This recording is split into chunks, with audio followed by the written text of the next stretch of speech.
Between the 23rd and 26th of May 2019, I was a guest of the Austrian Wine Marketing Board at their Wine Summit program, which takes place every 2 years. What follows in this series is in-depth coverage of the journey along the Danube stream of the summit. This features a mixture of presentations from members of the Austrian Wine Marketing Board and a combination of presentations and tours of participating wineries. If you've ever wanted to increase your knowledge of Austrian wine, this is the place to be. And do be sure to subscribe to the podcast at interpretingwine.com/listen so that you're alerted when new episodes go live.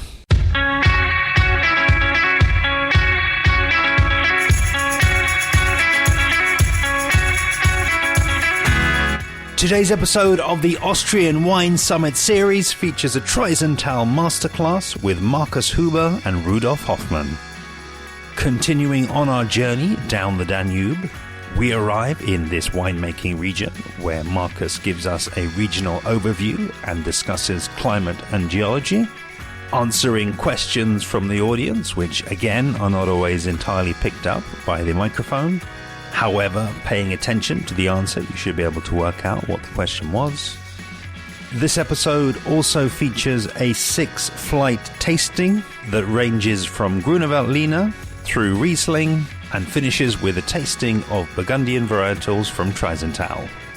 I think this episode really gives a strong insight into regionality and the impact of terroir and winemaking on the final wines.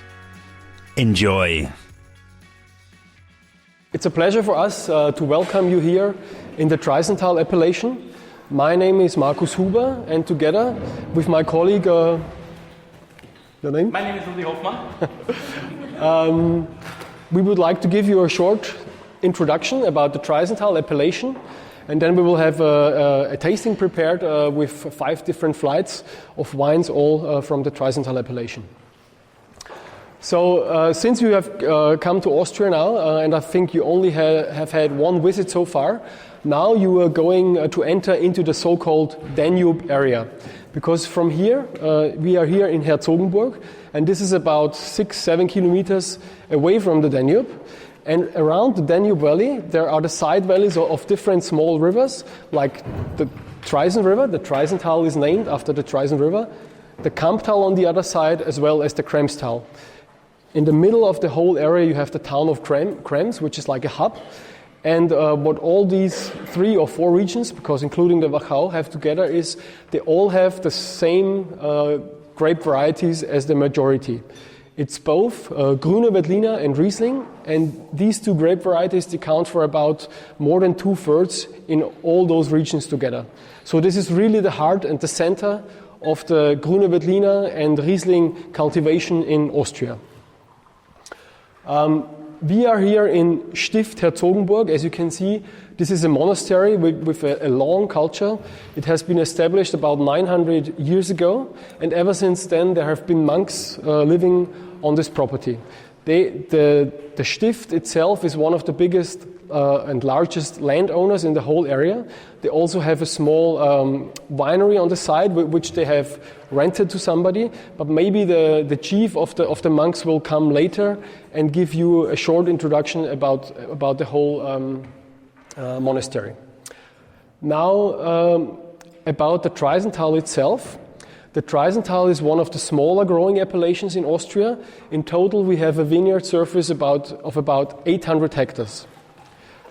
The Traisental is historically the oldest growing area in Austria where there is a history of winemaking, because we have grape seeds which were found here in the area, which document that the people already cultivated wines about 4,000 years ago. This was done by the Celts, and then around 2,000 years ago, the Roman Empire was also here in this area, and the Danube was the northern border of the Roman Empire, and there is a town of Traisental, which was a fort, and the Danube was the limes, the borderline, and so the Romans, they cultivated the vineyards here in the area. And ever since then, the vineyards have been a big part of the culture here in the area. and have contributed a lot of wealth to all the farmers which have been growing vineyards and making wines. So what sets the Traisental apart from all the other growing areas? First, you have to notice the Traisental is more or less the only region which is south of the Danube. And that makes a big difference in terms of the geology, because the whole valley, as I told you, was formed by the Traisen River. The Traisen River is actually only about maybe 1 kilometer away from here. And once it was a much bigger river than the Danube. So you can see the valley is about 3 kilometers wide. And about 10 million years ago, when the Alps started rising, there was a big sea here. And when the Alps started rising, the water was pushed towards the north. And since the Alps contain out of limestone, this limestone was transported in the riverbed. And then later on, the river became smaller, and so the limestone settled on the side banks of the valley, and so created the mother rock in the Traisental. And this is why the Traisental appellation is the only growing area where you can find Grüner Veltliner and Riesling planted on limestone soil. So I always use the comparison, if Lower Austria would be Burgundy, the Traisental in its style of wines would be like Chablis. And I hope you will see this when we taste through the wines later on. The typical style of a Traisental white wine is characterized by purity, minerality, focus, and precision. Much different to the wines from the northern bank of the Danube, for instance from the Wachau or the Kamptal, where you have either primary rock soils or löss soils. We also have löss here because I don't know if somebody told you already about the löss soil. Löss is like a sandy soil, but geologically it's also a stone. It's an extremely fine shredded stone. But the löss here, since it's decomposed stones, is completely different than the löss you will find in any other region. So for instance, the löss topsoil in the Traisental appellation has an extremely high content of chalk in it. And therefore even the löss soils here, they characterize the wine a lot. So what also is unique for such a small appellation, the Traisental in terms of percentage has the highest percentage of Grüner Veltliner planted in Austria. There's about 65% of the whole appellation planted with Grüner Veltliner, and the second most important grape variety is Riesling, which counts for about 11%. So you can see those two grape varieties, they count for 75% of the whole production in the area. The landscape is extremely fragmented. When you will go, what's your next appointment after this? Kremstal. So when you drive later on, when you go back on the highway, if you look to the left side, you will see vineyards in the Traisental, and they are most of them are all situated on slopes. And the landscape is very fragmented. Like in Burgundy, you have a forest range on top, and you have the vineyards located on the hills, and there's almost no vineyards planted in the flat area, and there is a reason for it. I mean, now we have a bit of a climate change, so that the climate became a little bit warmer. But until like 30 years ago, spring frost was a big issue, especially since the Traisental is also south of the Danube, but ironically is the coolest growing appellation in the Danube area, because here behind us to the south, there are the last foothills of the Alps. So the first mountains, they are only like 30 kilometers away, and therefore we have a cool influence and a big day and night difference between day and night temperature. And so spring frost always was an issue in the past, and therefore all the vineyards are situated on slopes, because if there is frost, the cold air stream can run down the hill and can settle in the flat land of the river valley, and there is only corn and wheat farmed, and so it doesn't make as a big damage as it would do if the vineyards were planted in the flat area. Okay, I think so far, maybe also worth mentioning also the structure of the industry. The Traisental, I told you it's only 800 hectares, so that's really tiny, but it has its distinctive style of wines. And we have also a small industry, so the majority of the grape growers or the wineries, they are really small. They are somewhere between 5 and 10 hectares, and then there is a couple of wineries which are a little bit bigger than that. But in total, it's quite a small structured growing appellation. Then I would say we start with the first flight. Yeah. So you can see this is now a flight of 5 examples of classical Traisental DAC Grüner Veltliners, all from the 2018 vintage. And even since the 2018 vintage was an extremely warm year in Austria and an early ripening vintage or harvest, you can see that these wines are characterized by freshness, elegance, and a great minerality. They are from 5 different producers from both sides on the Traisen River, from the east bank and from the west bank. And I think the vinification on them is all the same. They're all made in stainless steel. Some of them will have seen a certain least contact, but that's different from each individual producer to the other.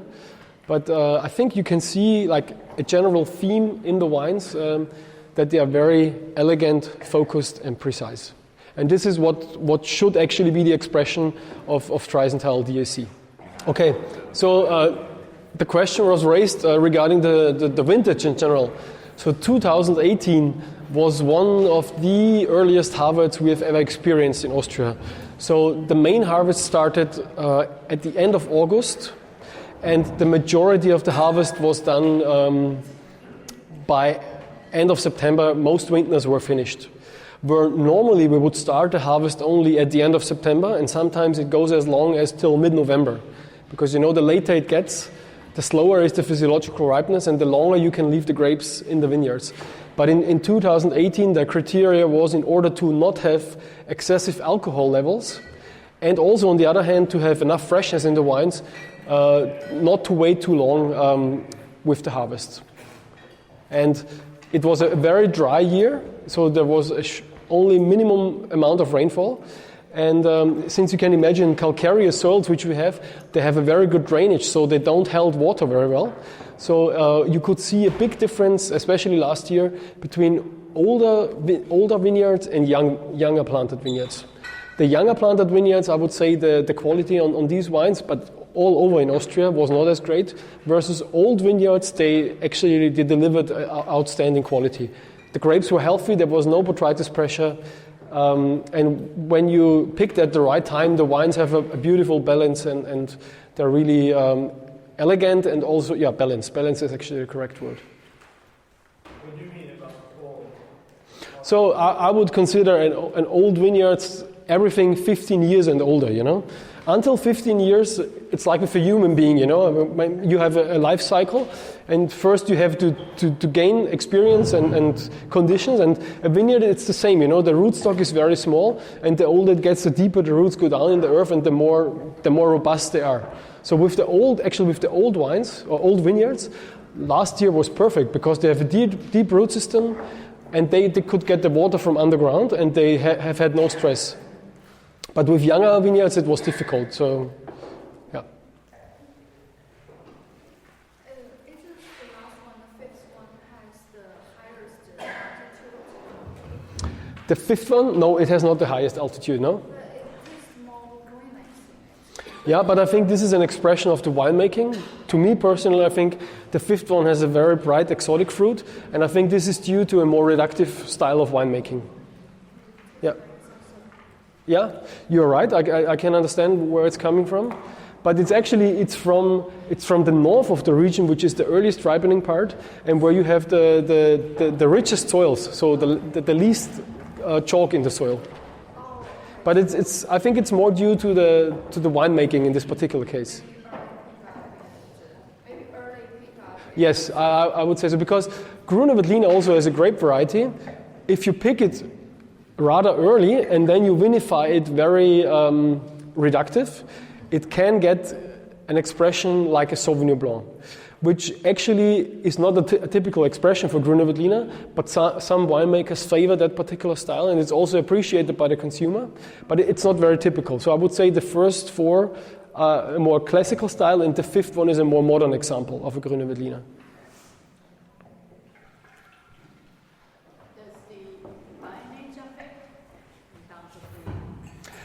Oh. So it's older one? Yeah, I mean, he says on the label older wines, yes. It does, but actually this particular style has nothing to do with old wines or young wines, because it's more, as I said, a method of when you harvest and how you process the grapes in the cellar. So with reductive winemaking, I mean, the winemaker probably has sulfured the grapes or the mash. And by doing that, you have a more reductive environment, and then you can keep those aromatics much better than you would when you do like a more oxidative winemaking, where you allow a controlled oxidation to the must and to the juice. Okay, are you ready for the second flight? Good. So now in the second flight, you will get wines from single vineyards. The Austrian expression for the word cru or single vineyard is Ried. This is a typical old Austrian name for the single vineyard sites. And these are all single vineyards from 5 different individual producers. And Rudi told you before about the Traisental DAC, like the classical style and the reserve style. And reserve means that the wines are released later on the market and also harvested with a higher potential alcohol. They all have to be fermented dry. In some of the reserve wines, the first flight was all stainless steel. Some of the reserve wines will be probably made in large traditional casks. Like for instance, for our wine. I will speak about the wine shortly. Since about 3 years ago, we have had a reclassification of all the vineyard sites in Austria, and since then now a system is getting more importance about the general wines from the area, like a Traisental DAC. And the next level, you will have the so-called, in German, Ortsweine or village wines. And then the wines from the specific Ried or cru, this is the top of the pyramid. So these are the smallest parcels, and there you should have the best expression of the terroir or of the region in general. And maybe it's also interesting to raise the question. Yes? Okay.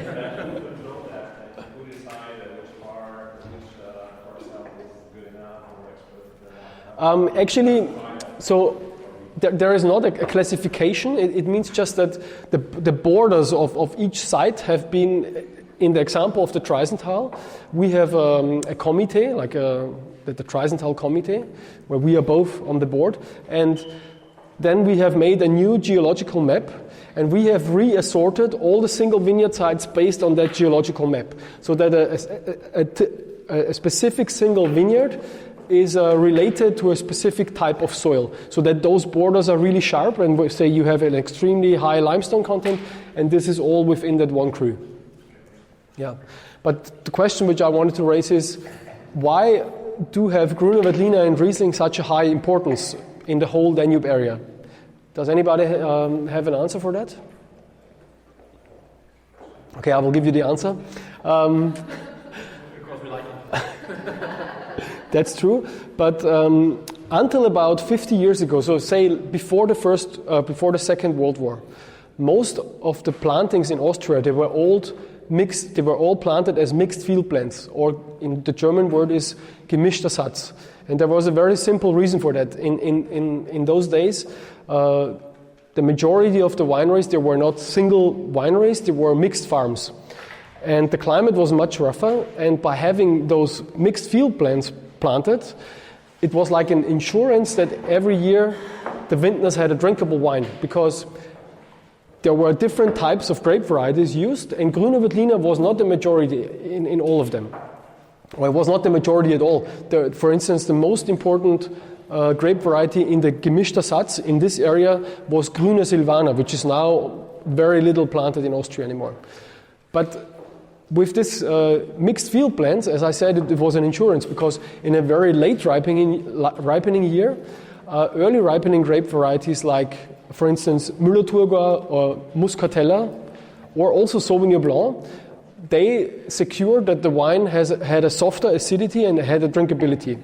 On the other hand, if it was a really warm year, which also happened 100 years ago, for instance, The late ripening grape varieties like Grüner Veltliner or Riesling or Roter Veltliner, they provided enough acidity to the whole blend, so the wine was again also drinkable. And you should also know, in those days, the wines were consumed much later than they are consumed now, because there was also a very practical reason for that. Stainless steel was not available, so all the wines were made in large traditional casks, either in oak casks or for white wines, in most cases, in acacia casks. And so for the vintners, when they would have bottled the wines very early in spring, like we do nowadays, the cask would have been empty for like 6, 7, 8 months out of the year. And the only way to preserve the cask was to burn sulfur sticks. That works for a period of time, but it's not the best treatment for the cask. So the vintners, they were very practical. They said, okay, just before the harvest of the new wine, we will bottle the old wine. So basically all the wine had time, at least 1 year, to rest in the cask. And so if the wine had a little bit more acidity, it didn't matter, because natural tartrates dropped in the barrel, and then after 1 year, all the wines had a good drinkability. And after the Second World War, many of the vineyards were destroyed, or they were not correctly farmed, because most men were at the military service. And then when they came back, there were two different aspects. One was many vineyards were damaged, and the other one was a man called Lenz Moser, which is nowadays the biggest winery in Austria, but the founder of that winery, Lenz Moser, he invented a trellising system to the vineyards in Austria, because before the war, everything was planted 1 meter by 1 meter, and the cutting was done on the ground. And each vine had one wooden pole and had to be bended along this pole every year. So about 10,000 vines per hectare, an extremely high amount of manual labor.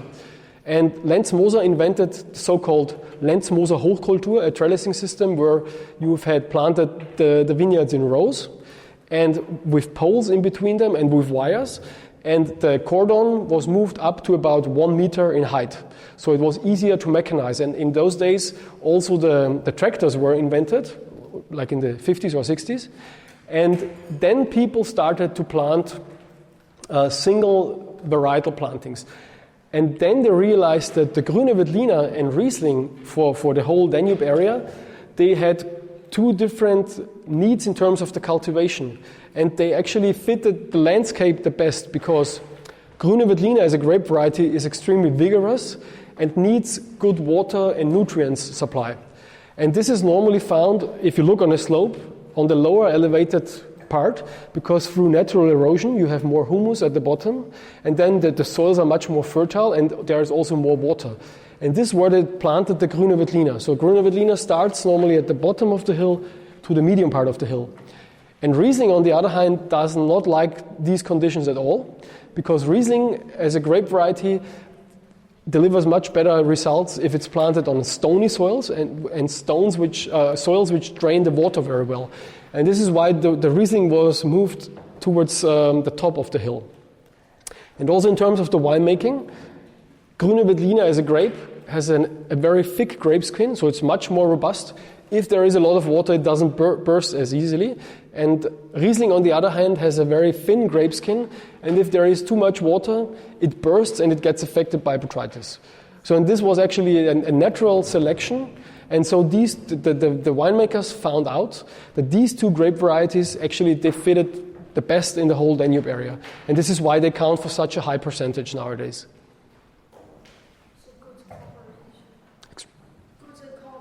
Yes, correct, yeah.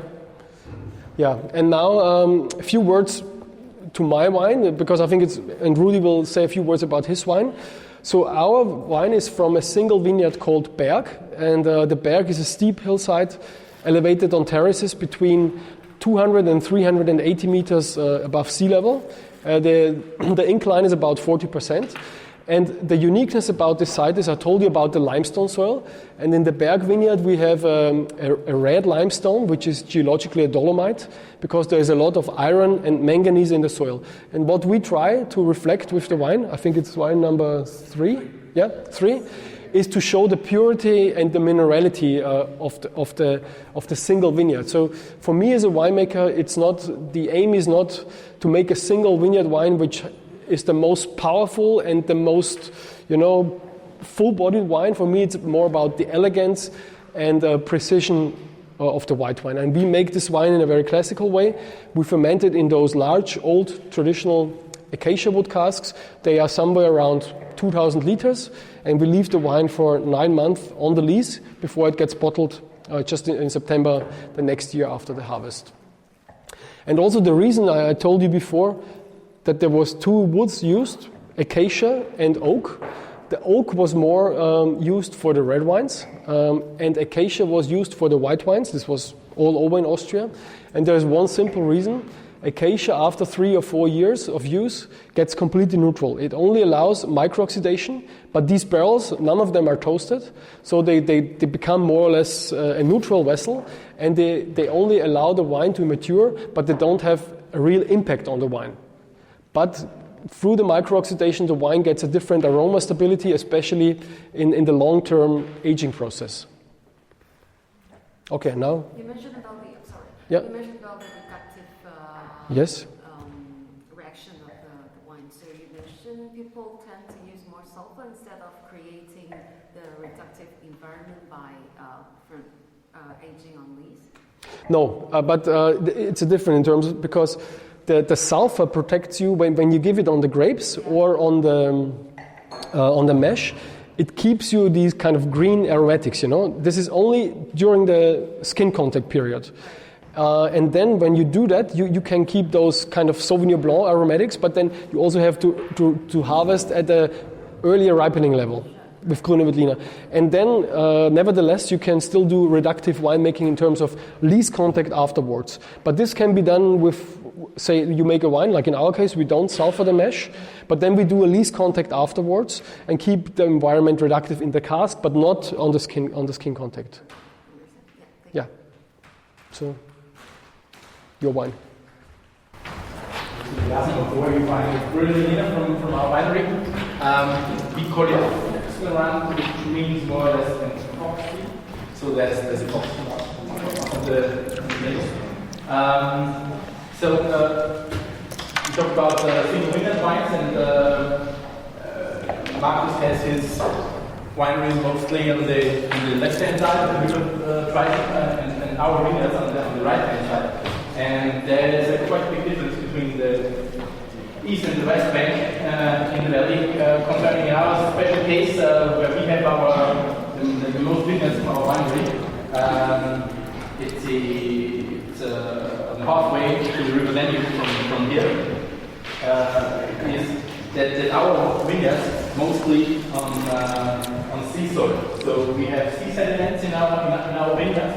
It's not so much influenced than the rest of the area from the Alps, like conglomerate or less soil. It's mainly influenced by sea soil. And as Markus said in the beginning, this was before the Alps coming up. This was big sea, and these are the rest of the sediments. And here these are on the hills. So this Ried Fuchsenrand is a plateau. And it's up on the plateau. It's sunny the whole day, from the morning till late in the evening. But it's a very cool area because it's a very windy vineyard, a very windy crew. And so we have a high ripeness, and we have a late harvest usually. So when we talk about late harvest in our winery, we talk about. We start in the middle of October and we end 5 to 10 of November, so quite late. And usually you can think so. It's a very late harvest. We have very less content of acid left in the juice, in the grapes. But in concerning of the plateau and the windy area and the cool climate. We have very fresh and crisp wines, also in the late harvest start. So if you pick the grapes in Grüner Veltliner, for example, end of October, we have a total amount of alcohol about 13, maximum 13.5 volume. So this is the maximum we can reach. So what I would say, our style is more fresh in the type and very strongly influenced by the the soil. And so what I told you before was chocolate style in the palate. We find quite well in the wine. Grüner Veltliner Reserve with Fuchsenrand. Are you ready for the next flight? Good. So 2 questions were raised during I was pouring the wine. So the first question was in terms of the residual sugar, if there is any rule or any guideline, you know. It's not. I mean, we have the official wine law, and that says a wine can be considered as dry until 9 grams of residual sugar. So it's up to the winemaker how much residual sugar he will leave in a particular wine. So I can only speak for my winery. We try, especially on Grüner Veltliner, to ferment them as dry as possible. And that means we will not stop the fermentation at the end to remain some sort of residual sugar in the wine. But some producers, I mean, you saw it on the last flight, some producers will do, but it's up to their philosophy, what kind of style they want to represent. And, yes? The most classic, which is? The most dry. Grüner Veltliner, you have in Austria, it's like especially the first flight we've had, this is the everyday white wine people drink with their meals, you know. So they want to have like a refreshing, crisp, dry white wine. On the reserve style, some people, as I said, both winemakers and consumers, they like it a little rounder and richer and more full-bodied. But I think, in my opinion, the real class of a white wine, if it's a dry white wine and it has great aging potential after some years, because with residual sugar, in my opinion, it gets more mellow and round, and then you don't have the minerality anymore. But this is suspect of each individual winemaker. The second question which was raised is about the different vintages. So the second flight we have had was all Grüner Veltliners from 2017. 2017 compared to 2018, I told you 2018, very warm year. 2017, also a warm year, but with a bit more rainfall and not as warm as 2018. So if you would say, where is the meridian, you know, the middle, 2017 would also be a bit more on the riper side, but not as much as 2018. And now the third flight is an assembling of different matured Grüner Veltliners. So the producers could each nominate their individual wine. They thought, because you see, you have a 17, you have a 16, and I think some 15s. And speaking about those vintages, 16 was a very classical vintage. In terms of, say, if you have a 30-year average, 16 would be right in the middle, because it was like the harvests were in the old days. So harvest started later, a cool fall, a slow physiological ripeness. The wines have higher acidity in 2016, so than 17 and 18, and they are also a bit lower in alcohol on average. So a more, if you get the 16s in a blind tasting, probably these will not be the wines which will win.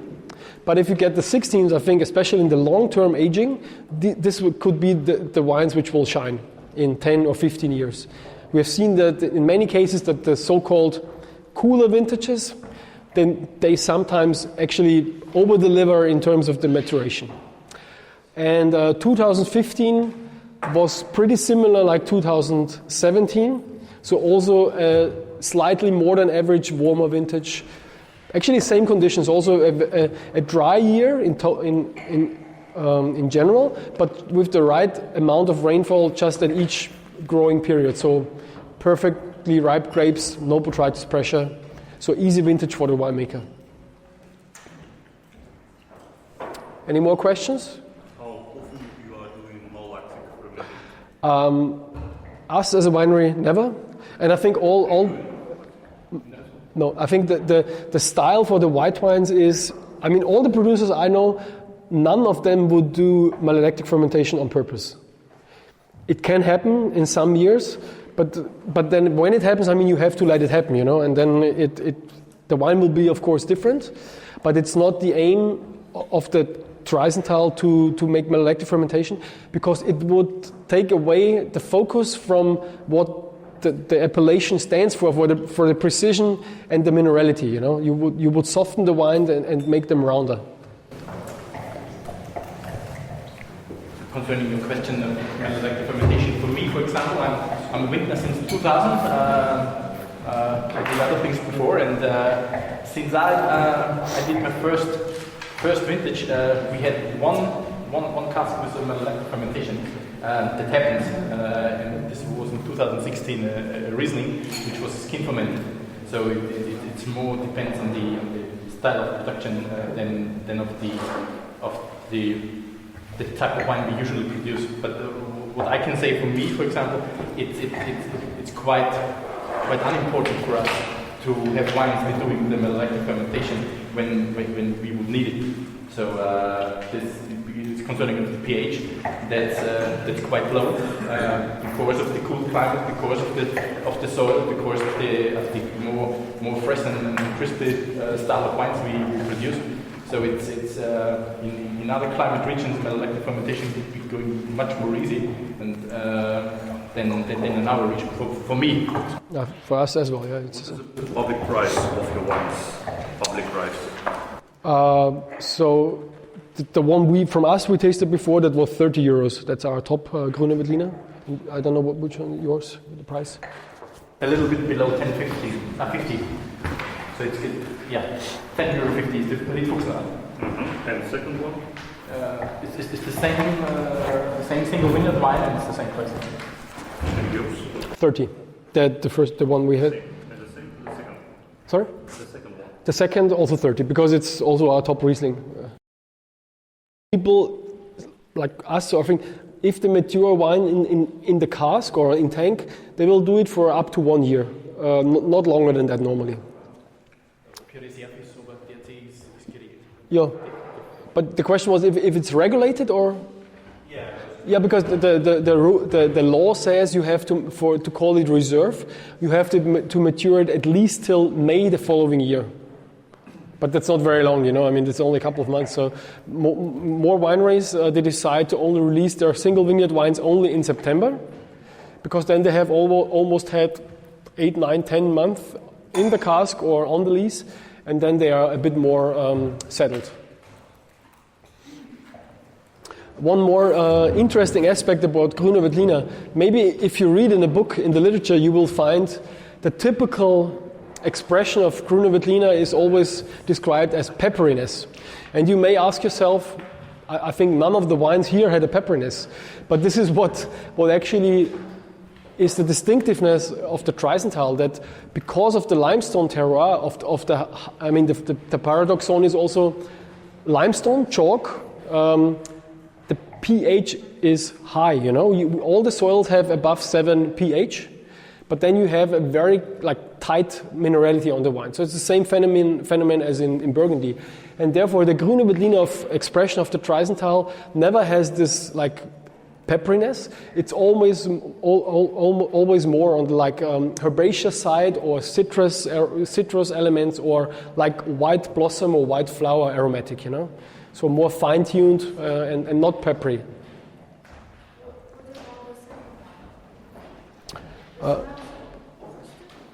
It smells?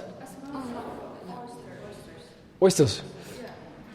Yeah, I understand. But it's also probably the style of the winemaking. For me, also more reductive style in this case. Yeah, I think so. Yeah, from the reductiveness. Yeah.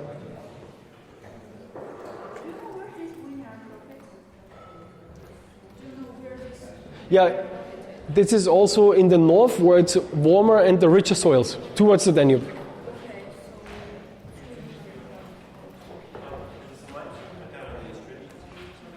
Sorry, the acoustic is very bad here. The astringency? No, actually not. No, it actually gives a certain amount of grip on the palate, So it does not reduce it. I think it actually enhances it. It gives some character to the wines. You will see when are you going to the Wagram region on the trip? So keep these Grüner Veltliners now in mind. And when, for instance, I think the two extremes in terms of Grüner Veltliner is the Traisental in terms of the minerality and the preciseness. And then you have the Wagram. On the Wagram, you have extremely rich löss soils, up to 10 meters, löss. And so these wines, they are really I wouldn't call it not baroque, but very round and rich. And they don't have the tightness. They are much more full-bodied. both Grüner Veltliner, but there you can see the expression of the terroir very well. Okay, then we move to the Riesling flight. So now the next flight brings us to Riesling. I told you before that Riesling is planted because it has different needs in terms of the cultivation. And you will also see, because you are now at the beginning of the trip, remember also maybe along the trip, just compare the different styles of grape varieties in different appellations. Because the Riesling you will get from the Traisental, again, is very fine, elegant, and also has a more like, I call it like a white aromatic, like citrus, like white blossom. So never like, because there is some Rieslings, especially from primary rock soil, for instance from the Wachau, where you have like a peachy character. But the wines in our area, they normally don't have that. They are influenced more by the limestone. And Riesling in general, compared to Grüner Veltliner, it's a later ripening grape variety, on average about 10 days to 2 weeks to get the same ripeness level. And therefore Riesling is always characterized by a higher natural acidity level. So if you pick at the same sugar level, Riesling has normally a higher acidity level. And this is reflected in the wines. I think you can see the wines are even brighter and fresher and just have more acidity. So this is again the wines of origin Traisental, so the basic generic level of Traisental DAC. Some of the vintners, they will, even at this level, use a single vineyard, I think, designation. And some people just will call it Riesling, because it can be either for the generic Traisental DAC, it can come from different parcels, and then you just name it Traisental DAC Riesling, or if it comes from an individual vineyard, you write the vineyard name on it. Also maybe worth mentioning, if you compare the two grape varieties, Grüner Veltliner and Riesling, also the potential in the vineyard in terms of the yield is quite different. Grüner Veltliner, I told you, is vigorous, has a potential to produce a lot of grapes, actually to overcrop. Therefore, on Grüner Veltliner, in most years, you have to do a green harvest to reduce it to a reasonable level in terms of the yield. Riesling, on the other hand, I mean, it's planted more uphill where you have a more austere type of soil, but also the grapes are smaller, so the bunches are smaller, so the yield on Riesling is much less than on Grüner Veltliner. So I would say on Grüner Veltliner average in the appellation, and a long average, is about 8,000 kilograms per hectare, and on Riesling it's maybe about 5,000. So this is why in most cases Riesling is more expensive than Grüner Veltliner, because less productivity per hectare. And also Riesling, in the general reputation of the wine connoisseurs, has a higher standing, But actually, Grüner Veltliner has made a huge story of success, globally.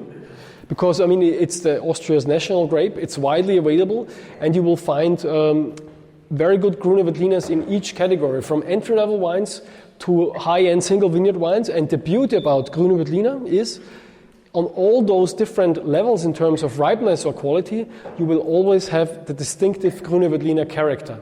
You can easily determine that this is a Grüner Veltliner. If you would, for instance, you can make a Grüner Veltliner with 11 alcohol, and it will be a classical Grüner Veltliner because the varietal has a very strong expression.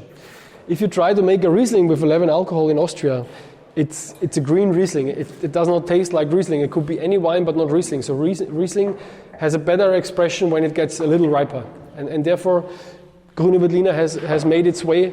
Grüner Veltliner has been, until 30 years ago, just a table wine in Austria. It was heavily overcropped. There were, people harvested like 30 tons per hectare. And you could imagine it was a very thin wine and had no expression. But after the 1980s, the winemakers really focused on quality. And with that focus on the quality, the Grüner Veltliner has seen an enormous quality rise. And therefore, the international sommeliers and journalists like you, they appreciate it. And this is what actually has helped Austria as a wine nation to get like a more global recognition. Because it's an autochthone grape variety, it's hardly planted anywhere else in the world, a little bit in the Czech Republic and a little bit in Hungary, but the vast majority of Grüner Veltliner you will find in Austria.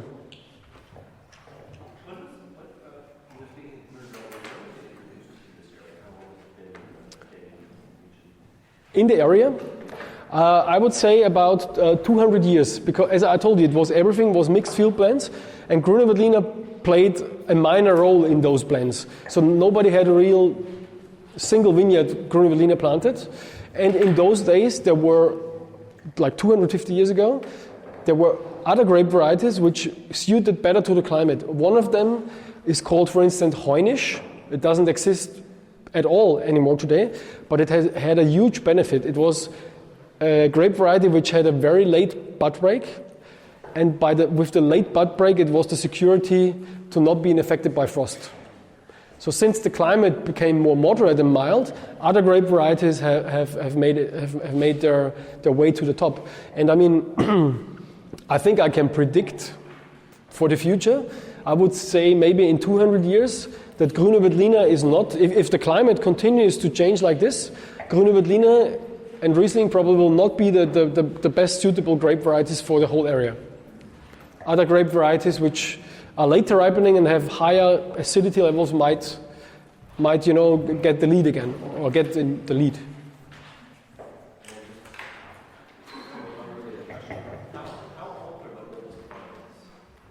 So there is some, like for instance on our estate we have one parcel which is 80 years old. After phylloxera, of course, early 20th century, almost all the vineyards were affected and everything had to be replanted. And then the oldest parcels are about 80 years in the area. There is one producer in the Kremstal which has a Grüner Veltliner which is still on its own rootstock, so uncrafted. And this is, I think, 100 years old. But this is really an exception because everything basically was destroyed by phylloxera. And actually nowadays it's forbidden to plant uncrafted wines. Everything is on rootstock.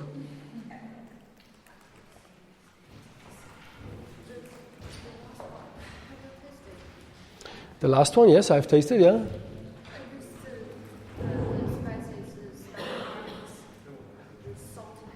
The saltiness, yeah. This is a good point because I told you about the limestone soils, and the last one we have one tiny corner of the Traisental touches the last geology of primary rock from the so-called Bohemian Massif, which is actually only on the northern side of the Danube, but there's a small little tip touching into the south as well. And where this vineyard comes from, this vineyard is planted on primary rock. I forgot to mention. So this is different than the first four Rieslings. They are all on limestone, and the fifth one comes from a small area where there is a little bit of primary rock in the Traisental. Speaking about the flight in general, now you can see matured Rieslings from single vineyards. And I think especially Riesling has, also Grüner Veltliner, but Riesling even more so, expresses better when it's a little bit matured. You know, sometimes very young Rieslings, like the first flight we had, the 2018s, they're really hard to judge and hard to interpret what's going to be their way in terms of the maturation. But when you taste a matured Riesling, it's always a pleasure, at least to me. So in our case, wine number 4 is again from the vineyard Ried Berg. It's the steepest vineyard we have, with up to 40% incline. And again, it's grown on this red dolomite soil, but from the highest elevated parcels, so up to 380 meters. And the Berg vineyard is an east-facing slope, and that has, in terms of the cultivation, one big advantage. You only have the morning sun. And since it's solely east-facing, already at 3 o'clock in the afternoon or 4 o'clock, you will get the shade from the forest on top, because the sun, rises in the east, has its peak in the south, and then goes down in the west. And so you have the sun at the back and the shade from the forest. And that means that this is the east-facing slope is the coolest side we have. And in terms of the winemaking, it allows us to leave the grapes very long in the vineyard and have a slow physiological ripeness. So for instance, the 2013, which was I would call it a very classical vintage in terms of ripeness, we only picked this wine around the 10th of November. And if you look at the acidity, it has around 7.5 grams acidity. And this is rather unusual. If you have a south-facing site, the grapes will be baked in the sun, and the acidity will actually drop much faster. And this is the beauty of a cool site, because you can make wines with or high physiological ripeness, moderate alcohol, and bright acidity.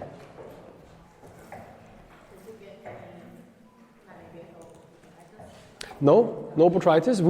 Our philosophy as a winery is, if we have botrytis, we make a sweet wine, like Auslese or Beerenauslese. In this case, we do, on the single vineyard Rieslings, we do a skin contact. We allow the wines it depends on the vintage and on the temperature we get the grapes in, somewhere between 4 hours and 12 hours of skin contact.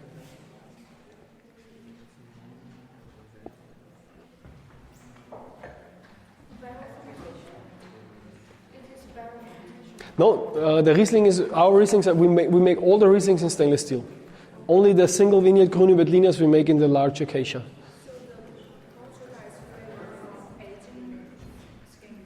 Skin contact, yes, and the soil expression, the red limestone, the dolomite, has its unique contribution to the wine.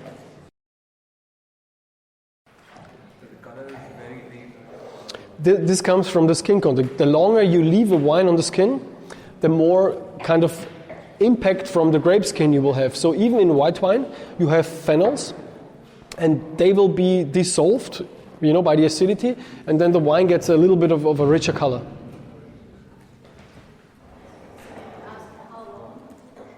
I think on the 2013 we have done about 8 hours skin contact. Yeah.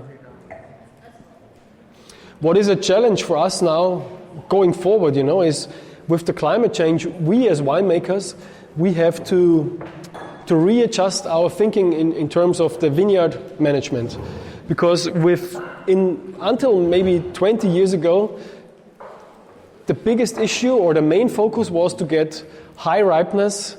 And high ripeness was achieved by getting the grapes good exposure in the vineyard to the sun, having an open leaf wall so the air could run through.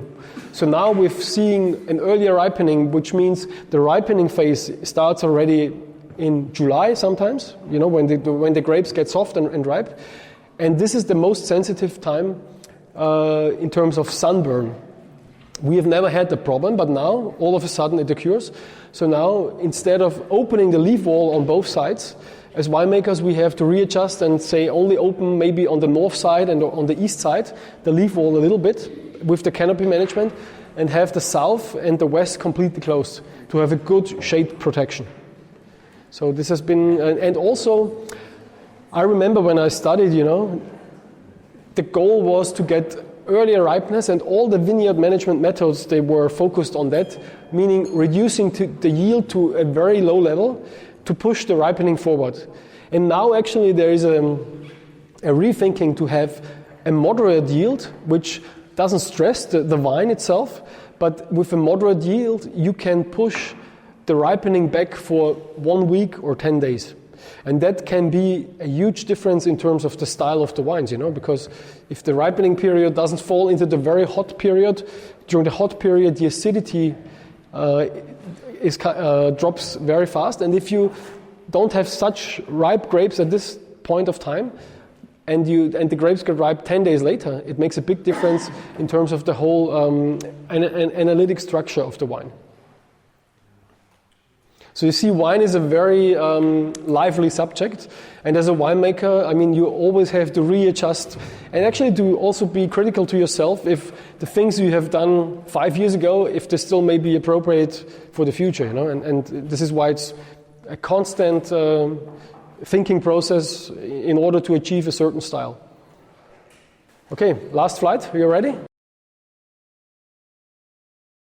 So now a few words about the last flight. So you may be surprised why in the Traisental we do a Burgundy varietal flight at the end. There is a simple reason for that. I told you at the very beginning we have this influence from the Alps and a lot of limestone. And we have some spots in the area where we have so much active chalk in the soil that all the other grape varieties can't grow anymore. If you plant a Riesling or a Grüner Veltliner there, the chalk is so high in the soil, the dissolved chalk, so aggressive for the roots that the wines will die. The only grape varieties which can handle that much active chalk are the Burgundy varietals. And therefore, the Traisental has a history of grapes from the Burgundy family. Burgundy means St. Laurent, genetic. I mean, you've had it in the Termen region, I'm sure. Pinot Noir for the red wines. And on the white wine side, in the past, it was always Weißburgunder, Pinot Blanc, and also Chardonnay. And this is why you have now a flight with two Chardonnays, I mean, two different styles. The first producer makes a ripe style of Chardonnay, but no malolactic fermentation, no wood. And the second producer decided to go with a more international approach and, put it in barrique and also does malolactic fermentation. And when you look now on the red wines, I think this is something you have to consider if you consider the red wine style from this area. I think this is, or at least I see that when I'm traveling, that this particular style of red wines is more and more appreciated globally, because there is not so many regions in the world where you can make red wines with low alcohol. I mean, the two Pinots, the 3 and 4, they have 12.5 alcohol, and they have everything which a Pinot Noir needs. They have a good bright fruit, they have enough weight on the palate, and this is because of the cool climate we have got. And therefore, I think this red wine style, more or less unoaked red wines with bright fruit and good complexity and good drinkability, I see at least globally there's a lot of potential for this particular style. So for instance, wine number 4 is from our winery. It's a Pinot Noir 2017 from a single vineyard called Himmelreich, which means like heaven's territory, because it's a vineyard looking onto the Alps on high elevation, extremely high chalk content in the soil, and we do not do a heavy wood treatment on this wine. We have 50% is done in large traditional oak cask, and 50% goes into 500-liter Burgundy barrels, but they are also only second and third filled, so no new oak on the wine. And wine number 3 is from a colleague. I think same style, low alcohol Pinot Noir, 12.5, bright fruit, good drinkability. And the 5th one is a matured example from another producer. Maturation. You meaning getting it ripe or that it gets too ripe? No, Pinot Noir is an early ripening grape variety. So to get it ripe, it's not an issue. In most cases, at least for me, it's more about to get the right picking point. Because if you wait too long, it can have 14 alcohol. And for me, this is not a balanced wine anymore, because then you have a high alcohol, no acidity. And I mean, Pinot Noir is a grape variety, I think, which is characterized by elegance and freshness and a bright fruit. And therefore, you have to be sensitive that it doesn't get overripe. That's the key. I mean, and Pinot Noir also is very sensitive in terms of the farming. It's a tight bunch of berries. So it gets affected by botrytis easily. So you have to be careful and watch it actually every day when it's the right point to pick it. But no problem with the ripeness? No. Because also, again, it's planted on vineyards with higher elevation, with low yields. So if you have only 4,000 or 5,000 kilograms per hectare. Harvest of Noir, when early. Like last year, we harvested it in the first week of September, 2018. Sorry? Usually in Burgundy, what time in Burgundy they have harvested? In Burgundy, I would say no. Average year in Burgundy, 3rd week of September, 4th week. But last year here also was very early. I would say average year would be also like 3rd week. So, I forgot to say that. If you look on a map, Traisental is on the same latitude as Burgundy. Yeah. Showed it in the morning. Yeah. So Termen region is further south. It's a bit warmer, the climate. And here we are further north and towards the Alps, so it's cooler. So is there any more questions? Because I think we're very good in terms of the timing. Perfect, actually. On behalf of all my colleagues, thank you for your attention. It's really a pleasure to have you here. And we hope we could give you a good introduction about the Traisental. Thanks.